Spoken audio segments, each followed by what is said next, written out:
जय हिंद एवरीवन। तो यार चौथा चैप्टर है हमारा क्वाड्रेटिक इक्वेशन। आई होप आप सारी वीडियोस देख रहे होगे, प्रॉपर तरीके से पढ़ रहे होगे और अपने मैथ्स के बोर्ड के एग्जामिनेशन की तैयारी बहुत अच्छे तरीके से कर रहे होगे। देखो यार, क्वाड्रेटिक इक्वेशन बहुत आसान चैप्टर है। इसमें कुछ सिचुएशनल बेस्ड प्रॉब्लम आ जाते हैं या फिर डायरेक्ट आपके क्वाड्रेटिक पर, क्वाड्रेटिक फॉर्मूला पर, फैक्टराइजेशन पर, या फिर आपके रिलेशन बिटवीन द वो नेचर ऑफ द रूट्स पे क्वेश्चन आता है। रिलेशन बिटवीन तो आपका वो पॉलिनोमियल में आता था। तो फटाफट से यार समझ लेंगे, बहुत इंपॉर्टेंट चीजें मैं आपको बताने वाला हूँ। तो जो भी चीजें आपको इंपॉर्टेंट लगे नोट डाउन कर लीजिएगा। अगर मैं बात करूं क्वाड्रेटिक इक्वेशन, तो क्वाड्रेटिक इक्वेशन आपको जनरल फॉर्म में बता देता हूं कि जनरल फॉर्म में क्या किस तरीके से दिखता है आपका। ax square plus bx plus C is equal to 0 where a is not equal to 0, क्योंकि a अगर 0 हो जाएगा तो ये लीनियर पॉलिनोमियल हो जाएगा। इसके दो रूट्स होते हैं और हम हर जगह क्या मानते हैं, अल्फा और बीटा। अगर सम ऑफ रूट्स की मैं बात करूं तो आपको पता है कि अल्फा प्लस बीटा की वैल्यू क्या होती है, माइनस b बाई ए, यानी coefficient of x upon coefficient of x square. अगर मैं प्रोडक्ट ऑफ रूट्स की मैं बात करूं तो ये होता है अल्फा इंटू बीटा और ये हो जाता है सी बाई ए। ठीक है, इतनी चीज सबको समझ में आ गई, बहुत बढ़िया। Method of solving quadratic equation, इसको दो तरीके से हम मेनली आपको पढ़ना बोर्ड्स में दो तरीके से। एक तो फैक्टराइजेशन मेथड सबको आता होगा और दूसरा होता है क्वाड्रेटिक फार्मूला। क्वाड्रेटिक फार्मूला मैं आपके सामने लिख देता हूं, वो आपका आता कैसे, एक देखो स्क्वायरिंग मेथड होता है ना, स्क्वायरिंग मेथड। ये स्क्वायरिंग मेथड आपको आपके सिलेबस से हटा दिया गया, इसको नहीं पढ़ना है। ये जो क्वाड्रेटिक फार्मूला होता है वो स्क्वायर मेथड से ही आता है और वो फार्मूला मैं आपके सामने लिख देता हूँ। मान लो आपको रूट्स निकालना है तो x की वैल्यू क्या होती है, minus B plus minus under root D upon 2a। D क्या है, डी डिस्क्रिमिनेंट है। ठीक है, ये बस माना गया, डी का मतलब एक डिस्क्रिमिनेंट लिखा गया। जब आप इसको क्वाड्रेटिक फार्मूला को बाय स्क्वायरिंग मेथड से सॉल्व करते हैं ना तो ये आता है आपका। और डी की वैल्यू क्या होती है, डी इज इक्वल टू होता है बी स्क्वायर माइनस 4ac। ठीक है, तीसरा टॉपिक इसमें आपको पढ़ना है nature of the roots of the quadratic equation. ये मैं फटाफट से आपको रिवाइज करा देता हूं। अगर डी की वैल्यू ग्रेटर देन 0 है तो आपको रियल एंड डिस्टिंक्ट रूट मिलते हैं। अच्छा, रियल एंड डिस्टिंक्ट रूट्स का क्या मतलब है कि रियल नंबर्स होंगे, डिस्टिंक्ट मतलब अलग अलग रूट्स मिलेंगे। d इज इक्वल टू अगर 0 होगा रियल एंड इक्वल रूट्स मिलेंगे। ठीक है, रियल एंड इक्वल रूट्स मिलेंगे। और d इज अगर लेस देन 0 है तो आपको क्या मिलेगा, इमेजिनरी रूट्स मिलेंगे। ठीक है, अगर इस d की वैल्यू नेगेटिव आ गई तो आपको इमेजिनरी, अगर d की वैल्यू 0 आ गई तो रियल और इक्वल, अगर d की वैल्यू ग्रेटर देन 0 आ गई तो आपको क्या मिलेंगे, रियल एंड डिस्टिंक्ट रूट मिलेंगे। फिर आखिरी आपका होता है वर्ड प्रॉब्लम। वर्ड प्रॉब्लम आपको क्या होता है, सिचुएशन बेस्ड कुछ दिया रहेगा, कहानी दी रहेगी, उस कहानी को इक्वेशन में कन्वर्ट करना है, वहां से आंसर निकाल लेना है। ठीक है, चलिए बाकी चीजें हम क्वेश्चन के माध्यम से सीखेंगे और क्वेश्चन से आपको सीखने में ज्यादा मजा आता होगा, क्योंकि यही मैंने तरीका ही अपनाया है इस चैप्टर को पढ़ाने का। If one root of the equation this is the reciprocal of the other। देखिए आपको कहानी समझनी है, क्वेश्चन क्या रहा है उसको समझ लिए, आंसर आप निकाल लोगे। देखो कह रहा है कि लेट वन रूट अल्फा, अगर हमने मान लिया कि एक रूट अल्फा हो गया तो सेकेंड रूट क्या हो जाएगा, 1 अपॉन अल्फा। सेकेंड रूट क्या हो जाएगा, 1 अपॉन अल्फा। कह रहा है कि one root is reciprocal of the, find the value of K. अब अगर आपके पास अल्फा और 1 अपॉन अल्फा दे दूं तो आपको क्या रिलेशन समझ में आता है, कहोगे भैया प्रोडक्ट ऑफ रूट यहां से निकाल सकते हैं, क्योंकि वो प्रोडक्ट ऑफ रूट क्या हो जाएगा पता है, ये होता है आपका alpha into 1 upon alpha is equal to 1। और ये किसके बराबर होगा, सी बाई ए। सी क्या है आपका, सी आपका 3 है और ए क्या है आपका, k माइनस 1 है, तो 3 अपॉन k माइनस 1 हो जाएगा। अब इसको सॉल्व कर लो, 1 is equal to 3 upon k minus 1, तो k minus 1 is equal to हो गया 3, तो k इज इक्वल टू क्या आ गया 4। बोलो हाँ या ना, समझ में आया, इसको लिख लेना आंसर। अब देखो मेरे प्यारे बच्चों, बोर्ड्स में जब कोई भी क्वेश्चन सॉल्व करोगे तो जैसे कहानी लिखना, मैं बार बार ये आपको बताता हूं कि एग्जाम में आपको प्रॉपर लिखना है। आपको करने आता है ये बहुत अच्छी बात है, आप ये काम आप कर तो लोगे, लेकिन जितना बढ़िया आप एक्सप्लेन करोगे अपने आंसर्स को, टीचर्स को, एग्जामिनर को, क्वेश्चन पेपर को, कॉपी को चेक करने में मजा आएगा। तो वो आपके अंदर फील होनी चाहिए। चलिए question number 2, right the discriminant of the equation this. अब देखिए डिस्क्रिमिनेंट पूछा गया, डिस्क्रिमिनेंट का क्या मतलब हुआ भाई साहब, d is equal to B square minus 4ac। अब ये बी स्क्वायर माइनस 4ac कब लगाएंगे, जब ये अपने जनरल फॉर्म में होगा। किस फॉर्म में होगा, जनरल फॉर्म। जनरल फॉर्म क्या होती है बच्चा, ax square plus bx plus c is equal to 0। अब इसको सॉल्व कर लेते हैं, ये हो जाएगा x स्क्वायर, ये हो जाएगा आपका 25, ये हो जाएगा आपका 10x, ये हो जाएगा आपका 10x, ये हो जाएगा आपका 6। ठीक है, अब जो चीजें कट रही है उसको काट लेते हैं, ये एक्स स्क्वायर और ये हो जाएगा आपका 31 और ये हो जाएगा आपका 0, क्योंकि 10x इधर भी है, 10x इधर भी, इधर आएगा तो 0 हो जाएगा। अब आपके पास ये आ गया, d की वैल्यू मतलब निकालनी है आपको, तो b स्क्वायर क्या हो जाएगा, b की वैल्यू उसमें 0 है तो 0 का स्क्वायर -4, a की वैल्यू 1, c की वैल्यू 31। अब मान लो ऐसा सवाल आपके बोर्ड एग्जामिनेशन में 2 नंबर में आ जाएगा तो क्या करोगे भाई साहब? सबसे पहले लिखेंगे कि general form of the equation, then we are converting the given equation in general form. After getting the general form हम यहाँ पे लिखेंगे कि a इज इक्वल टू क्या है 1, b इज इक्वल टू क्या है 0, c इज इक्वल टू क्या है 31। अब हम इसके बाद क्या करेंगे? डिस्क्रिमिनेंट का फॉर्मूला लिखेंगे। The formula of the discriminant is b स्क्वायर minus 4ac, putting the value of a b c in this. अब ये जब कहानी आप लिखते हो ना तो आपका एग्जामिनर आपसे खुश होता है, ठीक है। तो 4 एकम 4, 4 ते 12। अब मेनली देखो आपको एग्जामिनर को खुश भी रखना है और अपना सवाल भी सही सॉल्व करना है, केवल एग्जामिनर को खुश नहीं रखना है। -124 आपका आंसर हो गया। चलिए नेक्स्ट क्वेश्चन है आपका, find the roots of the quadratic equation. जब भी एग्जाम में, बच्चा ध्यान से समझ लेना, जब भी एग्जाम में आपको ये नहीं स्टेटेड होगा कि इसको क्वाड्रेटिक फॉर्मूला से करो, फैक्टराइजेशन से करो, आप किसी भी तरीके से इस सवाल को सॉल्व कर सकते हो। चलिए हम इस सवाल को दोनों ही मेथड से सॉल्व करने की कोशिश करेंगे ताकि आपको फैक्टराइजेशन मेथड भी समझ में आए और क्वाड्रेटिक फॉर्मूला भी समझ में आए। तो पहले मैं फैक्टराइजेशन मेथड इसको करता हूं।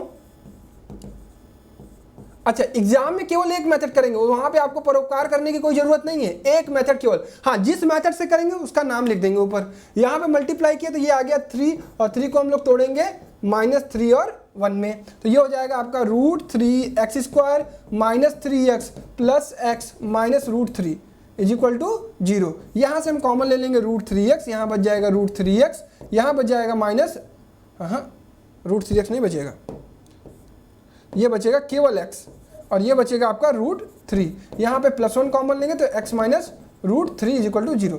अब यहाँ से कॉमन हो गया x - √3 एक ब्रैकेट में, और ये एक ब्रैकेट में कॉमन हो गया √3x + 1 इज इक्वल टू 0। अगर गिवन इक्वेशन, दोनों इक्वेशन 0 है, इसका मतलब दोनों ही चीज़ें 0 को इक्वेट करेंगे हम लोग।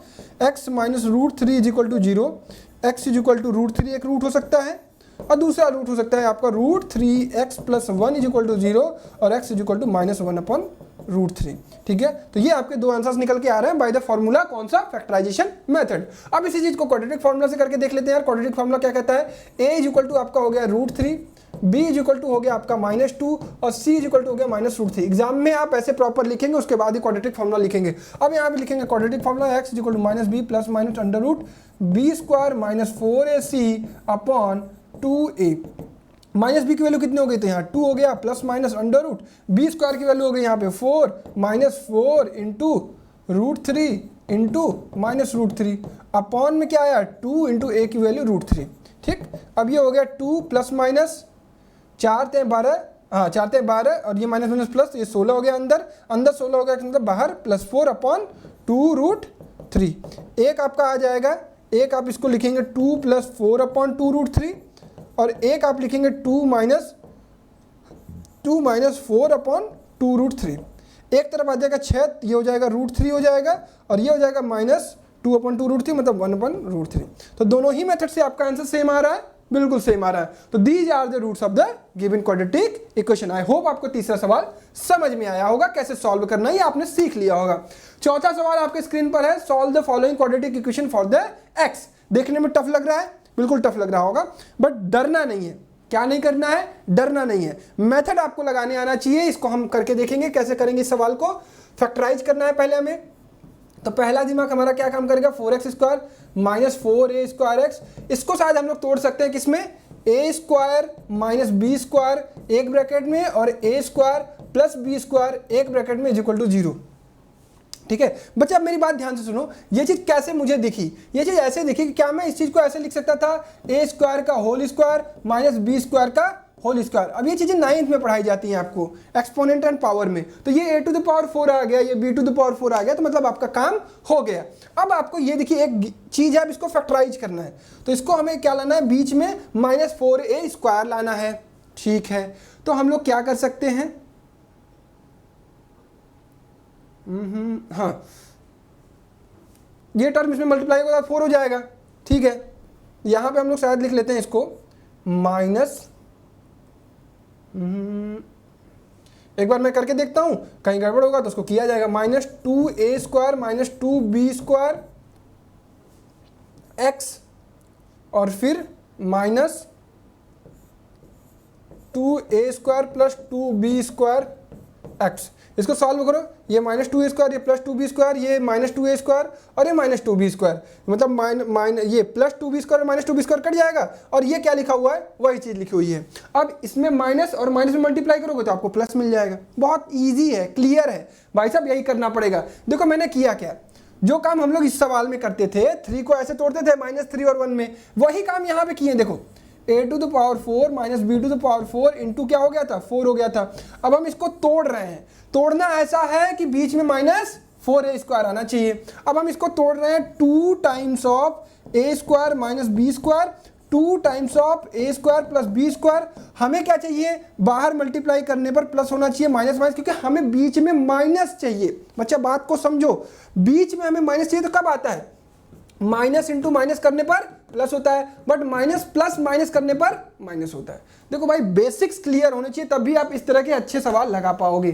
तो इतनी चीज क्लियर हो गई होगी, मैं उम्मीद यही करता हूं। तो यहां से हम कॉमन ले लेंगे 2x और यहां बच जाएगा आपका 2x minus a² minus b², एक ब्रैकेट में फिर उसके बाद ये जो बचा हुआ इसको लिख देना, प्लस a² माइनस b², एक ब्रैकेट में, और a² प्लस b², एक ब्रैकेट में, इज इक्वल टू 0। दिख रहा है, बिल्कुल दिख रहा है। अब यहां से हम क्या कॉमन लेंगे बच्चा, अब यहां से हम कॉमन ले लेंगे minus a² plus b² common ले लें क्या, हाँ ले लेते हैं। तो यहां क्या बचेगा, 2x minus a² minus b²। अब आपको चीजें समझ में आ रही होंगी, भैया सवाल तो टफ था बट बढ़िया सवाल था। चलो तो यहां से हमारे पास क्या आ गया, 2x minus a² minus b², एक ब्रैकेट में, और यहाँ पे एक ब्रैकेट में आ गया 2x minus a² plus b², एक ब्रैकेट में, इक्वल टू 0। ठीक है बच्चा।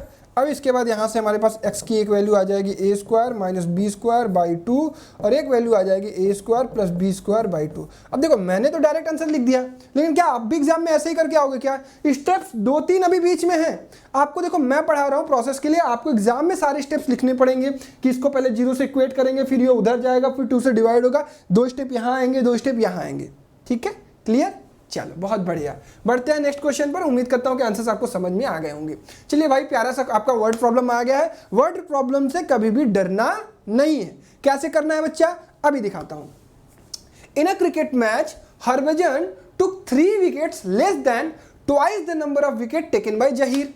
The product of the number of wickets taken by these two is 20. Represent the above situation in the form of a quadratic equation. ये आपका 1 number का एक सवाल है वर्ड प्रॉब्लम का। देखो जो हरभजन का काम है ना, जो हरभजन का कंडीशन दिया गया है, वो डिपेंड किस पे है, जहीर पर है। तो मानते किसके हैं, जिस पर डिपेंडेंट हो। तो भैया लेट जहीर टुक x विकेट्स।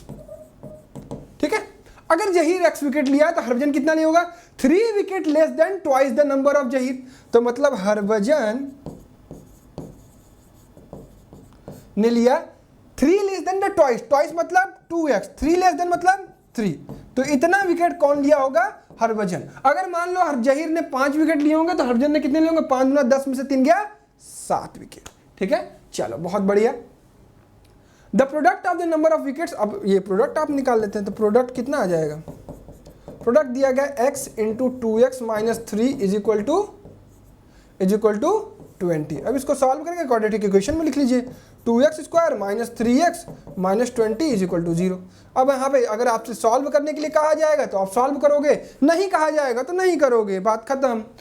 सॉल्व कर सकते हो तुम, हालांकि यहाँ पे हमें सॉल्व करने की जरूरत नहीं है। तो बढ़ते हैं moving to the next question. और ये बहुत प्यारा क्वेश्चन है भाई साहब, ये क्वेश्चन आपके बोर्ड्स के लिए काफ़ी इंपॉर्टेंट है। तो मेक श्योर यार सारे के सारे बच्चे इसको ध्यान से करेंगे। In a flight of 600 kilometer, an aircraft was slowed down due to bad weather. Okay, its average speed for the trip was reduced by 200 km per hour, and the time of the flight increased by 30 minutes. Find the original duration of the flight. ऐसे सवालों में सबसे पहली चीज ध्यान क्या दी जाती है कि आपको यहाँ पर यूनिट्स का बहुत ध्यान देना पड़ता है। तो मेरे प्यारे बच्चों, यूनिट्स आप ध्यान रखिएगा, यूनिट्स बहुत मैटर करती है। ठीक है, जैसे यहाँ बात हम स्पीड में 200 किलोमीटर पर आवर है, यहाँ पे 30 मिनट है। तो आप इसको जब यूज करोगे तो 1/2 आवर में यूज करोगे। अच्छा, हमें ड्यूरेशन पता करनी है, बट हमारे साथ बात किसके बारे में हो रही है कि भैया स्पीड जो है वो 200 किलोमीटर पर आवर कम की गई है और टाइम जो है बढ़ गया है। तो लेट सो देखो यहाँ देखो, ये डिस्टेंस तो फिक्स है, ये डिस्टेंस कितना फिक्स है 600 किलोमीटर। ये पॉइंट अगर ए है और ये पॉइंट बी है तो ये डिस्टेंस फिक्स है। पहला अगर मान लेते हैं कि स्पीड एस से चली है गाड़ी तो ये टी टाइम में इसको कवर कर लेगी, ठीक है, एस वाली गाड़ी टी टाइम में इसको कवर कर लेगी। लेकिन अगर हमारा स्पीड जो जाए एस माइनस 200 हो जाए तो हमारा टाइम क्या हो रहा है, बढ़ जा रहा है, टाइम टी प्लस हाफ हो जा रहा है। देखो जितने लोगों को ये कहानी समझ में आ गई बच्चा, वो सवाल कर जाएगा। सवाल में क्या कह रहा था पहले समझो, अगर मैं जिस स्पीड से चल रहा हूं तो उसी स्पीड से किसी टाइम पर पहुंचूंगा, टी टाइम पे पहुंचूंगा। लेकिन अगर मैंने अपनी स्पीड घटाई, अगर मैं धीरे चलूंगा तो ऑब्वियसली तो मैं लेट पहुंचूंगा। तो S minus 200 kilometre per our मैंने किया तो टाइम मेरा टी प्लस हाफ हो गया। इतनी कंडीशन समझ में आ गई सबको, बहुत बढ़िया। चलो आ जाओ, एक चीज आपको पता है, स्पीड इज इक्वल टू क्या होता है, डिस्टेंस अपॉन टाइम। हमारे पास डिस्टेंस अवेलेबल है तो हम क्या करेंगे, डिस्टेंस इज इक्वल टू क्या हो जाएगा, स्पीड इनटू टाइम। ओके, जो हमारा कंडीशन है, कंडीशन 1, अब देखो वो सब कहानी लिखोगे, let the speed of the flight is x kilometre per our and the time for the duration for the covering 600 kilometre is t, ये लिखोगे आप। कंडीशन नंबर 1 कहता है कि फॉर कवरिंग x किलोमीटर, ये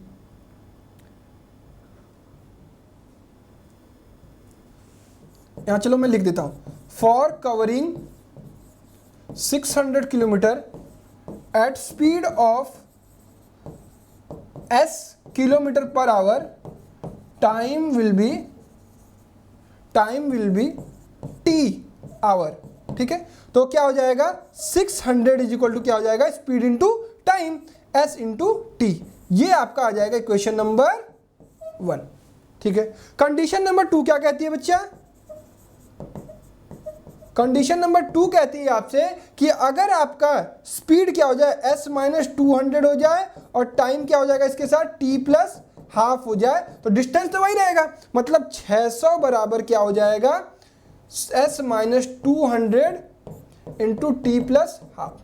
अब कहोगे भैया हम तो पढ़ रहे हैं क्वाड्रेटिक इक्वेशन इन 1 वेरिएबल, यहाँ 2 वेरिएबल कैसे हो रहा है। अरे सॉल्व करने में वो चीज़ें हटेंगी अभी, ठीक है। मैं यहाँ पर एक और पेज जोड़ता हूँ ताकि आपको थोड़ा सा काम करने में आसानी हो। आ जाओ, चलो, तो ये तो हो गई भैया इक्वेशन नंबर, ये हो गया क्वेश्चन नंबर 1। इसको थोड़ा सा खोल लेते हैं तो ये हो जाएगा 600, ये हो जाएगा st, दिख रहा है कि नहीं, हाँ दिख रहा है, st, ये हो जाएगा प्लस हाफ s, ये हो जाएगा माइनस 200 t और ये हो जाएगा आपका माइनस 100, ठीक। तो पक्का माइनस 100 है, s माइनस 200, हाँ ठीक है। चलो कहीं गड़बड़ होगा तो पता चलेगा। इसको 600, अच्छा एक बात मुझे बताओ, st को मैं यहाँ पे 600 पुट कर दूँ क्या, हाँ कर दूँ भैया। ये हो गया 600 plus half s minus 200 t minus 100, ठीक है। सॉल्व करें, चलो यहीं बगल में लिखता हूँ, यहाँ पे जगह तो है, ठीक। तो ये 600 से 600 तो पहले ही कैंसिल हो गया और यहाँ पे ये हो गया st, ठीक है। बचा क्या हमारा, 0 is equal to half s minus 200 t minus 100।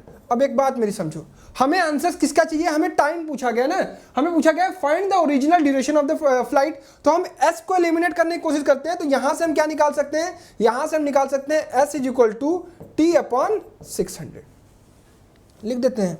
ये हो गया t अपॉन 600 यानी 1200 माइनस 200t माइनस 100, ठीक है। हाँ ठीक लग रहा है। अब यहाँ पे एलसीएम ले लें क्या, कुछ हम लोग गड़बड़ कर रहे हैं क्या, s इज इक्वल टू, हाँ 600 अपॉन टी आएगा ना, वही चीज़। देखो मुझे लग रहा था कि क्योंकि क्वाड्रेटिक नहीं बन रही थी मेरी, ये गड़बड़ कर रहे हैं हम लोग, इसको सही कर लेते हैं। देखो ये s इज इक्वल टू क्या हो जाएगा, s is equal to 600 upon T होगा। आई थिंक आप लोगों को समझ में आ गया होगा। तो ये 600, अरे भाई 600 अपॉन 2t हो जाएगा, ठीक है। ये काट देंगे तो 300 हो जाएगा। तो यहाँ पे क्या हो जाएगा, 0 is equal to 300 minus 200t square और माइनस 100t। बोलो हाँ या ना, समझ में आया? 100, अरे यार जगह ही नहीं बच रहा है, t, चलो ये t यहाँ लिख दिया।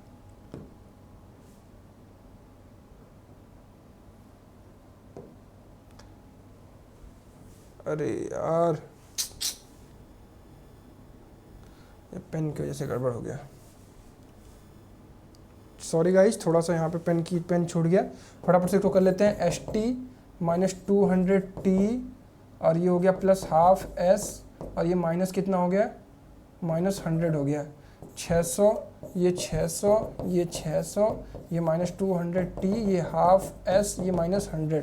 ठीक, 600 से 600 गया, बचा क्या है, माइनस 200t, माइनस 200 t की वैल्यू क्या रखेंगे, t की वैल्यू हम रख देंगे, t की वैल्यू नहीं रखेंगे, s की वैल्यू रखेंगे, तो t को अपनी जगह रहने दो, प्लस हाफ s की जगह हम क्या रख लेंगे, s की जगह 600/t रख देंगे, 600/t रख देंगे, फिर माइनस 100 हो जाएगा ना।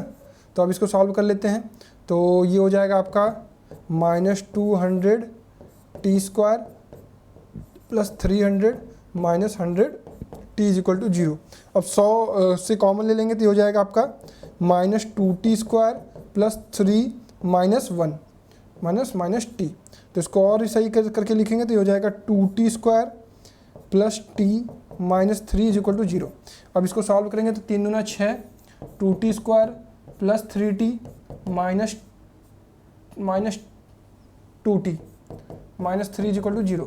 ठीक है, अब यहाँ पे लास्ट ये स्टेप यहाँ लेके जा रहा हूँ, ठीक है, ध्यान से देखना, समझ लेना।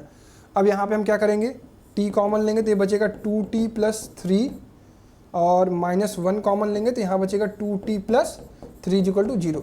अब ये आ जाएगा t माइनस 1 एक ब्रैकेट में और 2t प्लस 3 एक ब्रैकेट में इज इक्वल टू 0। तो t की वैल्यू क्या आ गई यहाँ से 1 और यहाँ से t is equal to minus 3/2। तो टाइम जो है निगेटिव नहीं हो सकता, तो t इज इक्वल टू क्या आया, 1 आवर। तो भैया फाइंड द ओरिजिनल ड्यूरेशन, मतलब जो ओरिजिनल ड्यूरेशन है उस डिस्टेंस को कवर करने में वो 1 घंटा लगेगा। ठीक है, क्लियर हो गई बात, समझ में आ गई, कहानी समझ में आ गई। थोड़ा सा लेंदी प्रोसेस है, बट अगर आप पेशेंस रखेंगे, धैर्य रखेंगे तो आप कर जाएंगे। ध्यान रखिएगा, इस तरह का एक सवाल आपको इस बार एग्जाम में जरूर मिलेगा जो कि आपके पेशेंस को चेक करेगा। चलिए बढ़ते हैं नेक्स्ट क्वेश्चन, क्वेश्चन नंबर 7 पर। सॉल्व फॉर x, यहाँ पर x की वैल्यू निकालनी है, थोड़ा सा कैलकुलेशन वाला पार्ट होगा शायद इसमें ना, तो इसको कैलकुलेशन वाला पार्ट में आपको सीधा आंसर बता दूंगा और आप क्या करिएगा, उस आंसर को यूज कर लीजिएगा। चलिए इसमें कुछ करना नहीं है, सीधा पहले एलसीएम ले लेंगे तो ऊपर हो जाएगा x plus 7 minus x minus 4 upon x square plus 7x plus 4x 11x plus 28 is equal to 11/30।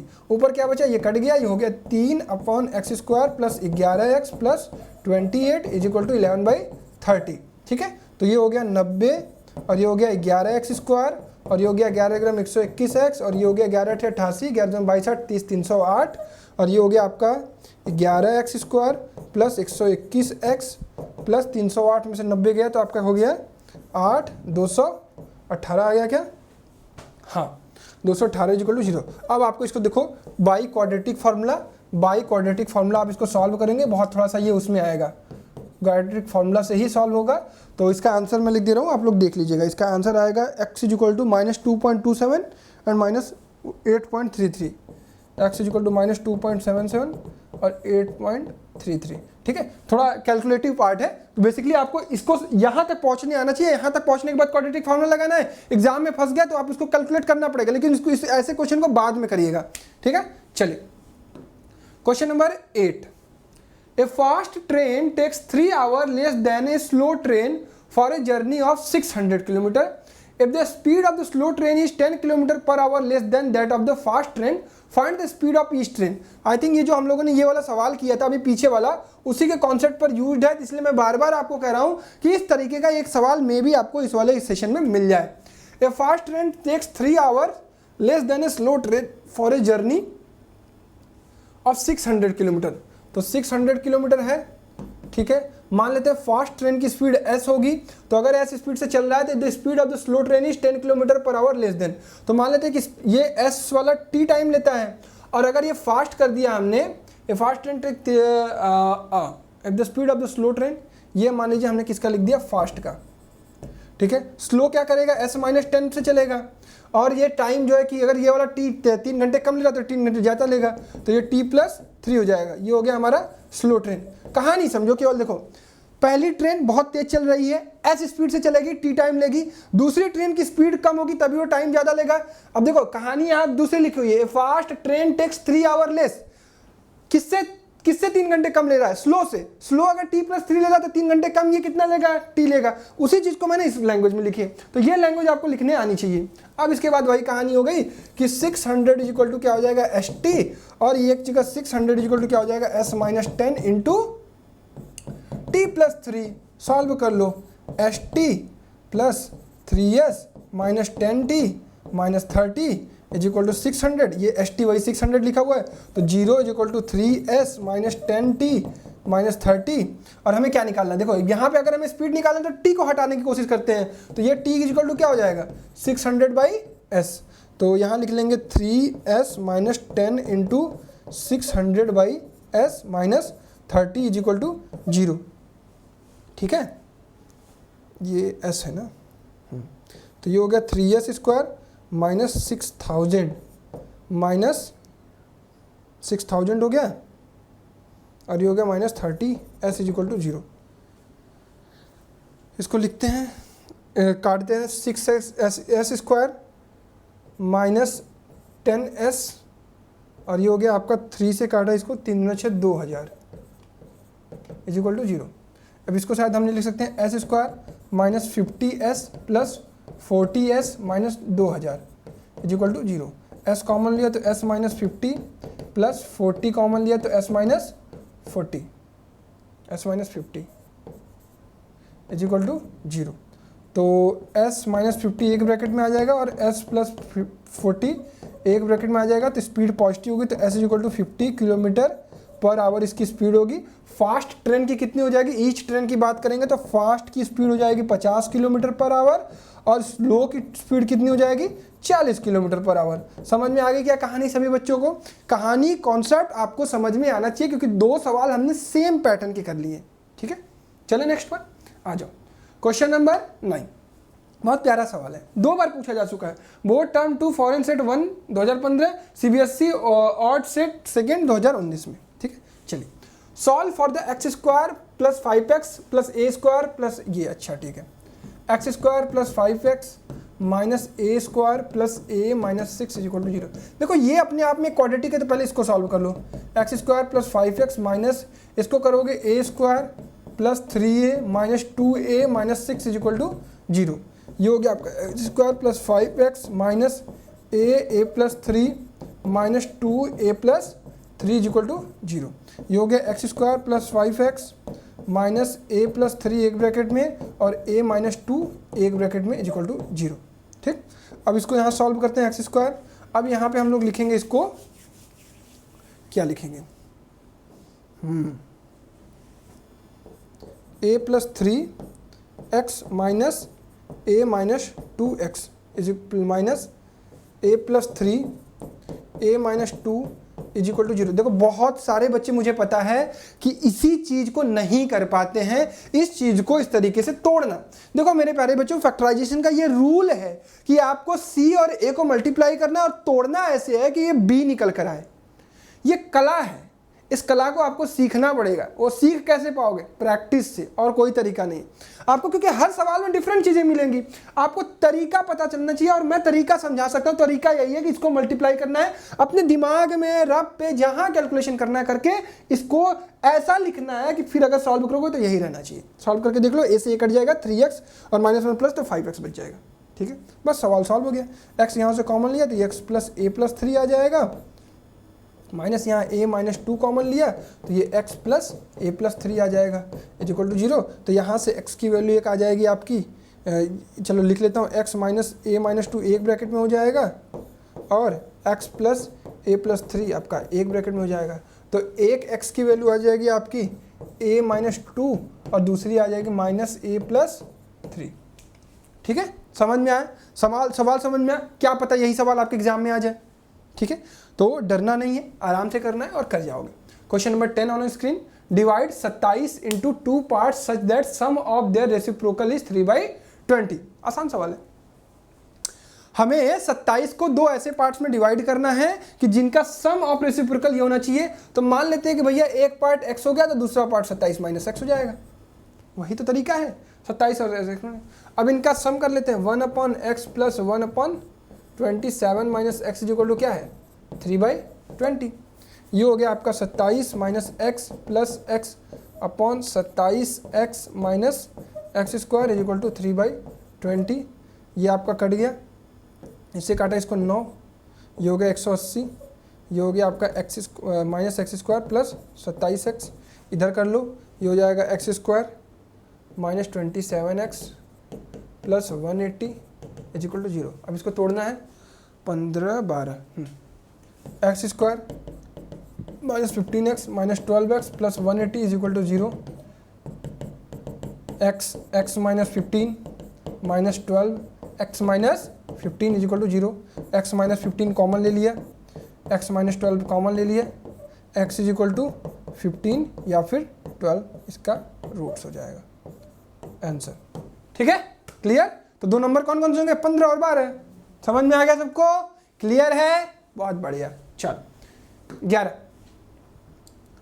Solve the following quadratic equation. देख के डर जाओ पहले तो भैया होगा कैसे, हो ही नहीं पाएगा, सीख लो, डरना नहीं है। ये एक सवाल है, बहुत प्यारा सवाल है।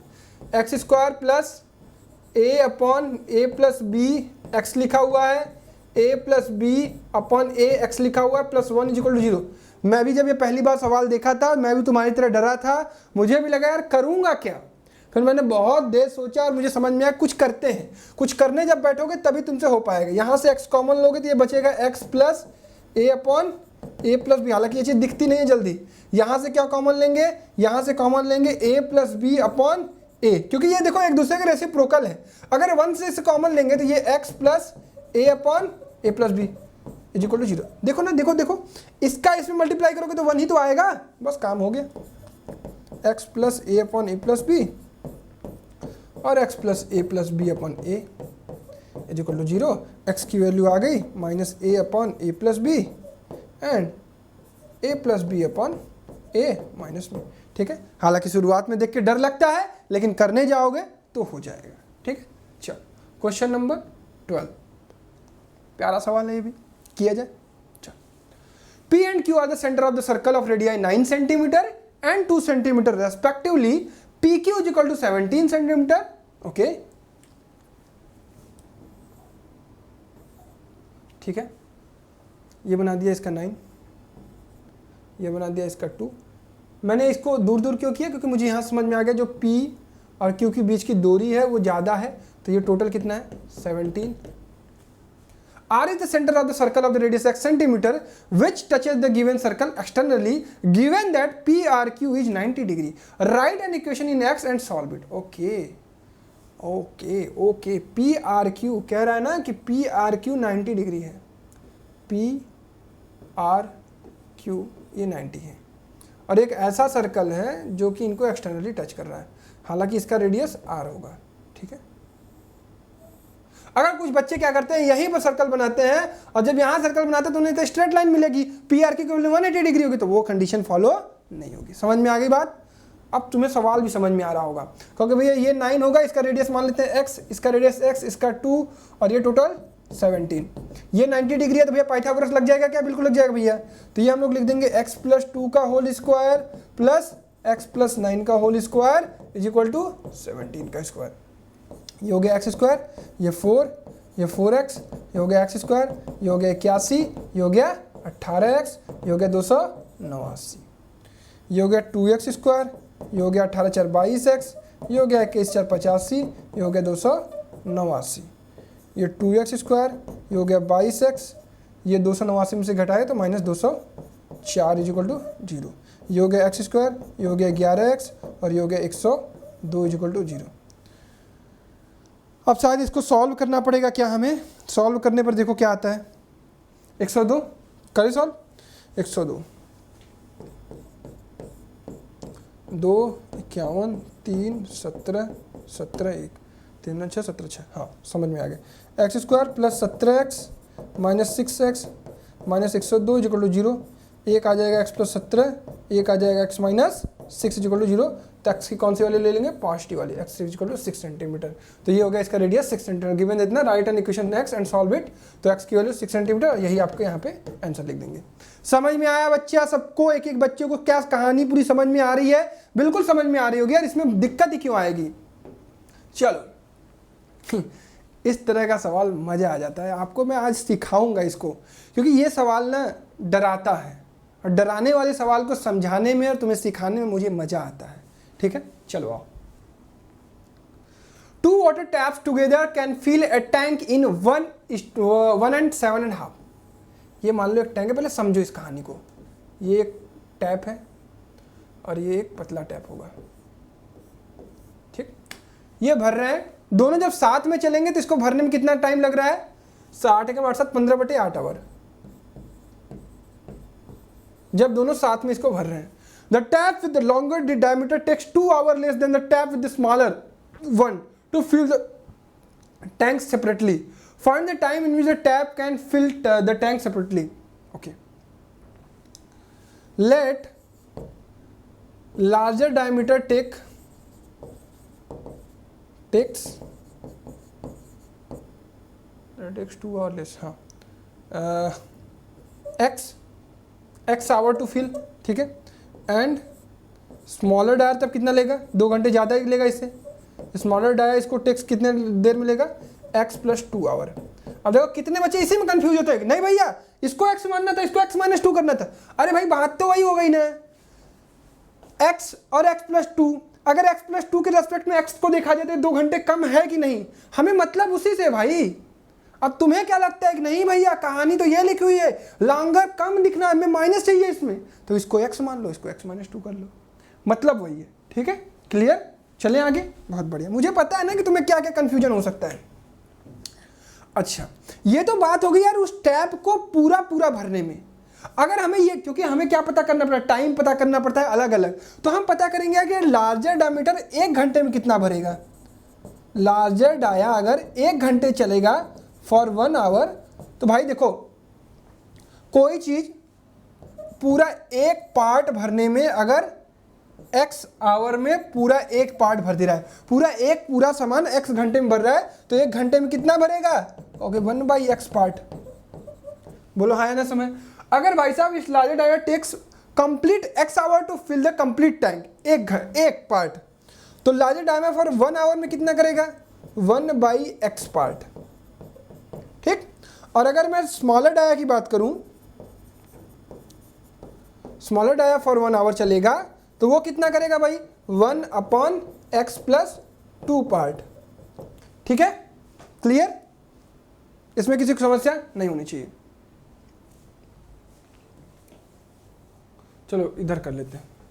और द 2 वाटर टैप्स अगर एक साथ 1 घंटे के लिए चले तब,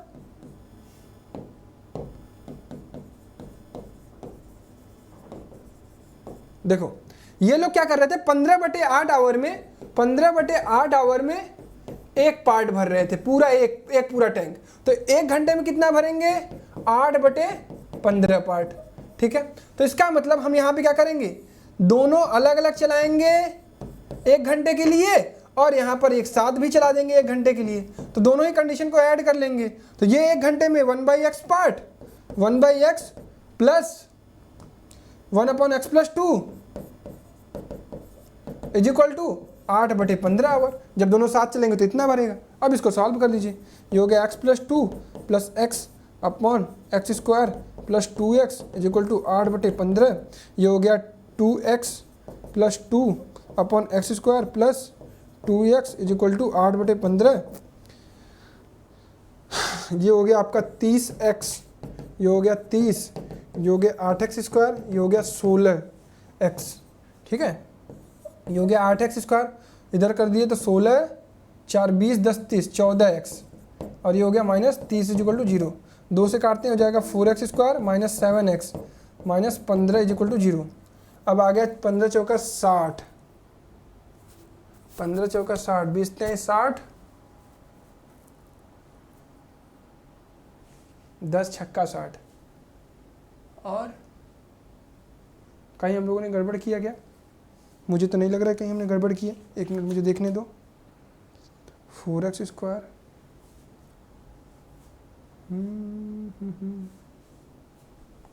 8x स्क्वायर 8 दूना 16 15 दूना 30।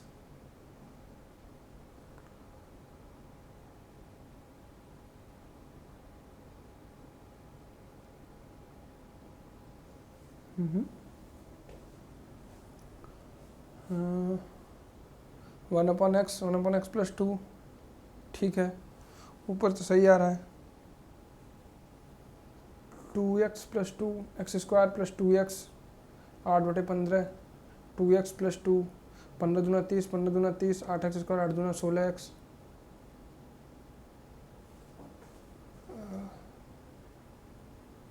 8x स्क्वायर 16 4 20 20 10 -14 और प्लस -30 4x स्क्वायर 7x 15 चौका 60। इसको तोड़ेंगे कैसे 60 को? 2 30 2 15 3 5 5 1।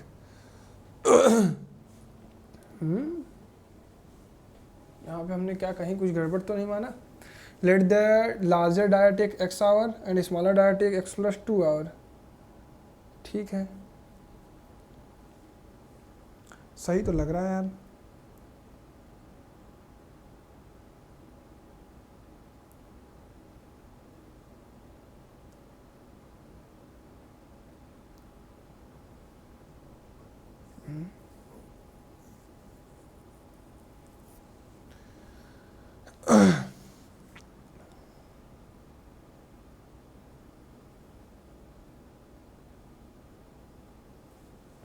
टू एक्स प्लस 2 15 दूना 30x 15 दूना 30 8 दूना 16x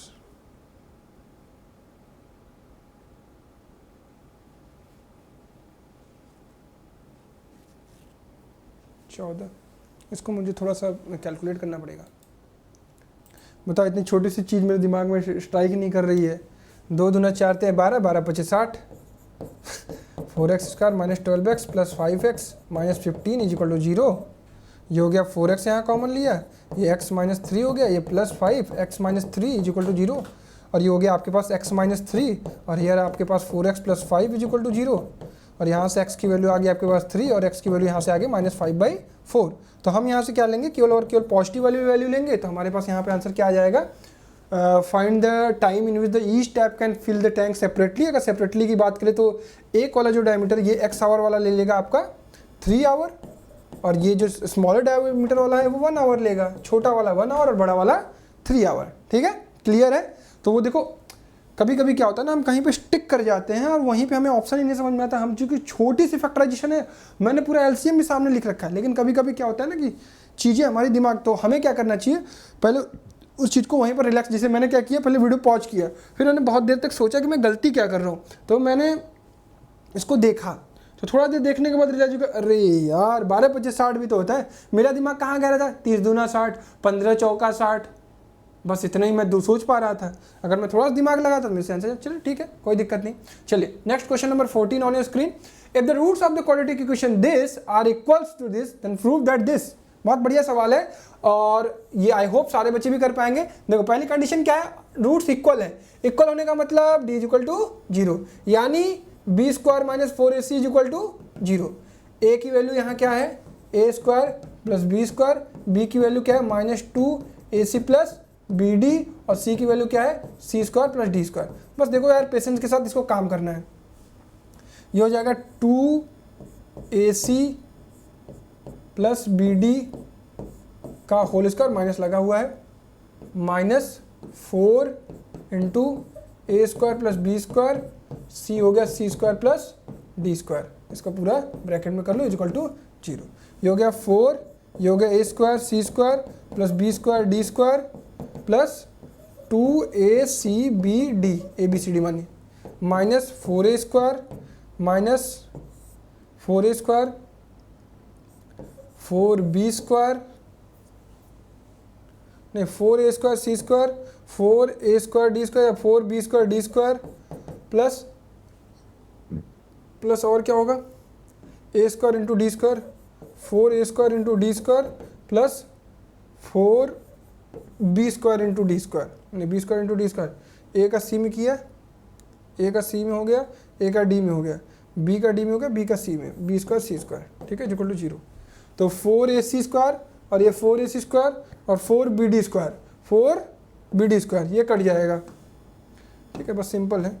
ये काट दिया, ये काट दिया और ये काट दिया, बचा क्या, ये 4 2 8, 8abcd और इज इक्वल टू उसको उस साइड ले जाते हैं, 4a² डी स्क्वायर और प्लस 4b स्क्वायर सी स्क्वायर, ये बचा अपने पास। ए बी सी डी को उधर भेज देता हूँ और 4 को भी इधर भेज देता हूँ, ये हो जाएगा 0 is equal to a square 2 दूना 4। चलो देखते हैं, ये हो गया a² d square, a² d square upon 8 abcd, हाँ ठीक है, abcd प्लस 4b स्क्वायर सी स्क्वायर 4 है अपॉन 8 abcd। कुछ इसमें चीज़ें कटेंगी, उसको काट लेते हैं फटाफट से। जैसे कि एक तो ये कट जाएगा इससे, ये कट जाएगा इससे, b इससे कट जाएगा, c इससे कट जाएगा, बचा क्या हमारे पास 4 दूना 8 और 4 दूना 8। तो नीचे आपका बच रहा है BC और यहाँ पर A और D, ठीक है। माइनस प्लस कुछ गड़बड़ नहीं, BC ठीक है, B स्क्वायर माइनस 4 स्क्वायर। चलो देखते हैं, इधर बचा अपने पास AD upon BC, AD upon BC plus BC upon AD plus BC upon AD is equal to 0। और क्या किया जा सकता है इसमें, AD या हम लोग लिख सकते हैं इसको a² d square plus b square plus c square is equal to 0। हाँ, a² d square is equal to minus b square c square.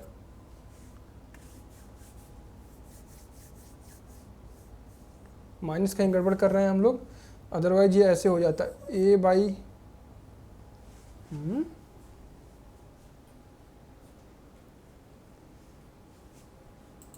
अच्छा, अगर ऐसे हमने कहीं गड़बड़ी की है तो एक बार यहाँ पे हम लोग थोड़ा सा ये प्रयास करते हैं कि इसको काट के न एक ही साइड लेके कॉमन लेने की कोशिश करें क्या। रुकिए एक बार ये वाला भी ट्राई कर लेते हैं, इधर से तो अपना नहीं आया, कहीं पे कुछ गड़बड़ी हुआ होगा।